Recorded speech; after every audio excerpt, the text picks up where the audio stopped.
마음이 고요하면 어둠 속에서도 길이 보인다. 여러분, 솔직히 말씀드려 보겠습니다. 요즘 마음이 편안하신가요? 아마 많은 분들이 아니요라고 답하실 것 같습니다. 세상이 너무 빠르게 변하고 걱정거리는 끊이지 않고 마음 둘 곳이 없다고 느끼시죠? 다산 선생은 이렇게 조언합니다. 문제는 바깥에 있는 것이 아니라 당신의 마음이 흔들리고 있기 때문이다. 생각해 보세요. 똑같은 상황인데 어떤 날은 견딜만 하고 어떤 날은 세상이 무너지는 것 같지 않나요? 차이가 뭘까요? 바로 내 마음의 상태입니다. 다산은 말합니다. 마음이 뒤틀리면 작은 일도 크게 보이고 마음이 고요하면 큰 일도 작게 보인다. 그렇다면 어떻게 해야 할까요? 먼저 하루에 5분만 투자하세요. 아침에 일어나서 혹은 잠들기 전에 조용히 앉아서 자신의 호흡을 느껴보세요. 들숨, 날숨 그저 숨을 따라가기만 하세요. 처음에는 잡념이 끊임없이 올라올 겁니다. 괜찮습니다. 그냥 다시 호흡으로 돌아오면 됩니다.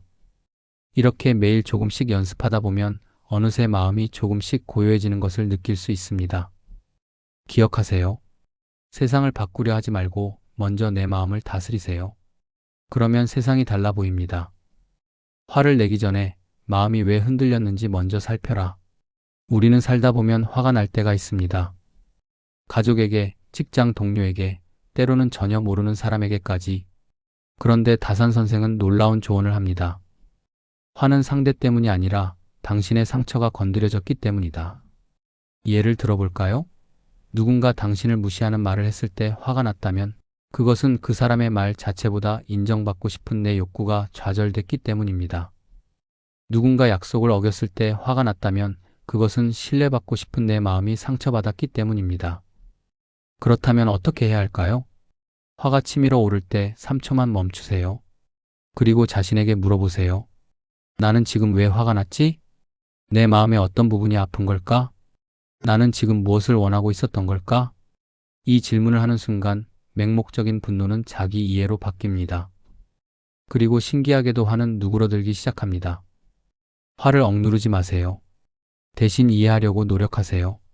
화를 다스리는 것은 싸움에서 지는 게 아니라 자신을 지키는 가장 현명한 방법입니다. 욕심을 줄이면 근심도 줄어든다. 여러분, 하루에 몇 번이나 이것만 있으면 저것만 되면 하고 생각하시나요? 더 좋은 차, 더 넓은 집, 더 많은 돈, 더 나은 직장, 자식들의 성공. 이런 것들을 바라는 건 잘못이 아닙니다. 하지만 다산 선생은 이렇게 경고합니다. 욕심이 많아질수록 삶은 복잡해지고 마음은 무거워진다. 생각해 보세요. 왜 우리는 불안할까요? 가진 것을 잃을까봐, 원하는 것을 못 가질까봐 불안한 겁니다. 욕심이 많을수록 불안도 커집니다. 그렇다면 어떻게 해야 할까요? 오늘 당장 종이를 꺼내세요. 그리고 2개의 목록을 만드세요. 왼쪽에는 정말 필요한 것, 오른쪽에는 있으면 좋은 것. 그리고 솔직하게 물어보세요. 나는 지금 오른쪽 목록을 위해 왼쪽의 평안을 희생하고 있진 않은가? 다산은 말합니다. 비우는 순간 세상이 가벼워진다. 지금 가진 것에 감사하는 연습을 하세요. 매일 잠들기 전에 3가지만 떠올려 보세요. 오늘 나에게 있었던 좋은 것 3가지. 욕심을 내려놓으면 근심도 함께 내려놓을 수 있습니다. 그 자리에는 평안이 찾아옵니다. 나이는 핑계가 아니냐, 지금 시작하라. 배움은 나이를 묻지 않는다. 이 나이에 뭘 새로 시작해? 젊었을 때 써야 하는 건데. 지금은 너무 늦었어. 혹시 이런 생각 해보신 적 있으신가요? 다산 선생은 40세에 유배를 당했습니다. 그 당시에 보통 사람이라면 절망하고 포기했을 나이와 상황이었죠. 하지만 그는 58세에 유배에서 풀려날 때까지 단 하루도 배움을 멈추지 않았습니다. 그리고 그 18년 동안 500권이 넘는 책을 저술했습니다.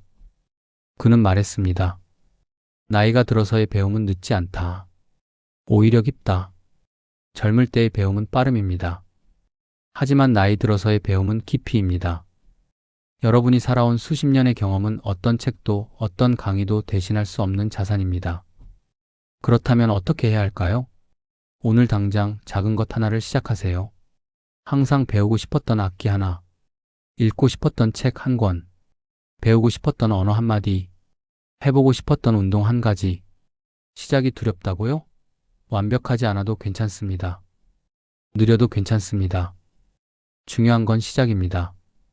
배움에는 나이도 때도 없습니다. 오늘이 바로 인생의 새로운 장을 시작하기에 가장 좋은 날입니다. 좋아하는 일을 해야 삶이 빛난다. 여러분, 하루 중 몇 시간이나 진짜 하고 싶은 일을 하며 보내시나요? 많은 분들이 평생을 해야 하는 일을 하며 살아왔습니다. 가족을 위해, 생계를 위해, 책임을 다하기 위해.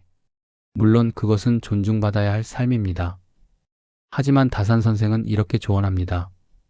사람은 좋아하는 일을 할 때 놀라울 만큼 밝아지고 강해진다. 억지로 하는 일에서는 기쁨도 성취도 생기지 않습니다. 하지만 좋아하는 일을 할 때는 시간 가는 줄도 모르고 피곤함도 있고 오히려 에너지가 생깁니다. 그렇다면 어떻게 해야 할까요? 먼저 자신에게 물어보세요. 나는 언제 가장 행복했지? 어떤 일을 할 때 시간 가는 줄 몰랐지? 어렸을 때 좋아했던 게 뭐였지? 그리고 그 일을 다시 시작하세요. 매일 30분이라도 좋습니다. 꽃을 가꾸는 일, 그림을 그리는 일, 글을 쓰는 일, 요리를 하는 일, 산책을 하는 일. 큰 성취가 아니어도 괜찮습니다. 남들에게 보여주지 않아도 괜찮습니다. 그저 나 자신이 즐거우면 그것으로 충분합니다. 좋아하는 일을 하는 시간, 그것이 쌓이면 인생이 바뀝니다. 지금 당장 시작하세요. 사람을 너무 쉽게 판단하지 말라. 여러분, 혹시 이런 경험 있으신가요? 처음 만났을 때는 별로였는데 알고 보니 참 좋은 사람이었던 경우, 혹은 반대로 처음엔 좋았는데 시간이 지나면서 실망했던 경우. 다산 선생은 이렇게 조언합니다. 사람은 책과 같아서 천천히 읽어야 그 깊이를 알 수 있다. 우리는 종종 첫인상만으로, 한두 번의 만남만으로 사람을 판단합니다. 저 사람은 이런 사람이야 라고 단정 짓습니다. 하지만 사람은 그렇게 단순하지 않습니다. 모든 사람은 복잡한 이야기를 가지고 있고 상황에 따라 다른 모습을 보입니다. 그렇다면 어떻게 해야 할까요? 누군가에게 실망했을 때 그 사람을 바로 단정 짓지 마세요. 이렇게 생각해 보세요. 혹시 저 사람도 지금 힘든 일이 있는 건 아닐까? 내가 모르는 사정이 있는 건 아닐까? 저 사람의 입장에서 생각해 보면 어떨까? 반대로 누군가를 너무 좋게만 볼 때도 조심하세요. 모든 사람은 장점과 단점을 함께 가지고 있습니다. 사람을 천천히 알아가세요. 급하게 판단하지 말고 여유를 가지고 기다리세요. 그 여유가 관계를 더 깊고 따뜻하게 만듭니다. 가까운 사람일수록 말 한마디를 아껴라. 여러분, 살면서 가장 후회되는 말이 무엇인가요? 대부분의 사람들이 말합니다. 가장 사랑하는 사람에게 한 말이 가장 후회된다고. 왜 그럴까요? 가까우니까 괜찮을 거라고 생각했기 때문입니다. 가까우니까 이해해 줄 거라고, 상처받지 않을 거라고 착각했기 때문입니다. 하지만 다산 선생은 경고합니다. 가까움이 물의 이유가 되어선 안 된다. 오히려 가까운 사람의 말이 더 깊이 박힙니다. 사랑하는 사람의 말이 더 오래 기억됩니다. 그렇다면 어떻게 해야 할까요? 오늘 집에 돌아가시면 가장 가까운 사람에게 이렇게 말해보세요. 고마워. 당신이 있어서 정말 든든해. 오늘도 수고했어. 늘 고마운 줄 알아. 사랑해. 당신 덕분에 오늘 하루가 행복했어. 처음엔 어색할 겁니다. 부끄러울 수도 있습니다. 하지만 그 어색함을 넘어서면 관계는 달라집니다. 말 한마디가 관계를 무너뜨릴 수도 있지만 말 한마디가 관계를 살릴 수도 있습니다. 가까운 사람에게 더 따뜻하게 대하세요. 당연한 관계는 없습니다. 모든 관계는 노력이 필요합니다. 원망을 오래 품지 말라 마음이 병든다. 여러분, 혹시 지금도 마음속에 누군가에 대한 원망을 품고 계신가요? 그때 그 사람이 왜 나한테만, 내가 뭘 잘못했다고. 다산 선생은 이렇게 조언합니다. 원망은 상대를 벌주는 것이 아니라 당신 자신을 괴롭히는 독이다. 원망을 품고 있으면 밤잠을 설치게 됩니다. 문득문득 그 일이 떠올라 마음이 아픕니다. 그런데 상대는 어떨까요? 아마 아무렇지도 않게 잘 살고 있을 겁니다. 결국 원망으로 가장 고통받는 사람은 원망을 품고 있는 나 자신입니다. 그렇다면 어떻게 해야 할까요? 먼저 이해하세요. 용서는 상대를 위한 게 아닙니다. 나를 위한 겁니다. 용서한다고 해서 상대의 잘못이 없어지는 건 아닙니다. 상대를 다시 받아들이는 것도 아닙니다. 단지 내 마음에서 그 무거운 감정을 내려놓는 것입니다. 오늘 조용히 마음속에서 이렇게 말해보세요. 이제 그 감정을 흘려보내자. 나는 내 마음을 지킬 것이다. 나는 평안할 권리가 있다. 한 번에 안 될 수 있습니다. 괜찮습니다. 매일 조금씩 연습하세요. 원망을 내려놓는 순간 당신은 자유로워집니다. 더 이상 과거에 붙잡혀 있지 않아도 됩니다. 고난은 나를 시험하는 것이 아니라 나를 빚어가는 것이다. 여러분, 지금 힘든 시간을 지나고 계신가요? 다산 선생은 40세에 유배를 당해 18년을 고향과 가족을 떠나 살았습니다. 양반 출신이었지만 초라한 오두막에서, 사람들의 냉대 속에서, 가난과 외로움 속에서 보통 사람이라면 포기했을 상황이었습니다. 하지만 그는 이렇게 말했습니다. 고난은 나를 무너뜨리기 위해 오는 게 아니라 나를 깊게 만들기 위해 온다. 생각해 보세요. 여러분이 지금까지 겪은 고난들, 그 순간엔 세상이 무너지는 것 같았지만 결국 여러분은 이겨냈습니다. 그리고 그 경험들이 지금의 당신을 만들었습니다. 그렇다면 어떻게 해야 할까요? 힘들 때 이렇게 생각해 보세요. 이 시간도 지나갈 것이다. 나는 이미 수많은 어려움을 이겨낸 사람이다. 이 경험은 나를 더 강하고 깊게 만들 것이다. 고난을 피하려고만 하지 마세요. 때로는 정면으로 마주하고 그 속에서 배울 점을 찾으세요.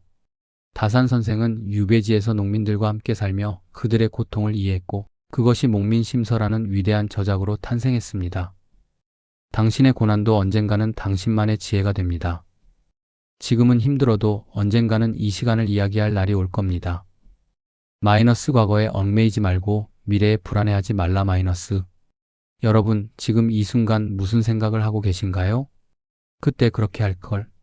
앞으로 어떻게 되려나? 다산 선생은 말합니다.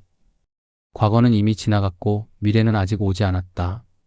우리가 실제로 살 수 있는 시간은 오직 지금뿐이다. 지금 이 순간을 살아가라. 과거를 후회하면 우울해집니다. 미래를 걱정하면 불안해집니다. 하지만 지금 이 순간에 집중하면 평안해집니다. 그렇다면 어떻게 해야 할까요? 지금 이 순간을 느껴보세요. 의자에 앉아있는 감촉, 숨을 쉬고 있는 느낌, 주변의 소리, 창밖의 풍경. 이것이 바로 삶입니다. 우리가 실제로 살 수 있는 유일한 순간입니다. 과거의 실수는 배움으로 삼고 미래의 계획은 준비하되 현재를 놓치지 마세요. 지금 이 순간 여러분이 숨 쉬고 있다는 것, 이 영상을 보고 있다는 것, 무언가를 느끼고 있다는 것, 이것이 기적입니다. 현재를 살아가세요. 그것이 진정으로 사는 것입니다. 기억해 주세요. 당신은 이미 충분히 잘 살아왔고 앞으로도 잘 살아갈 사람입니다. 인생온이 응원합니다. 오늘도 고생 많으셨습니다. 내일도 따뜻한 하루 되시길 바랍니다. 감사합니다.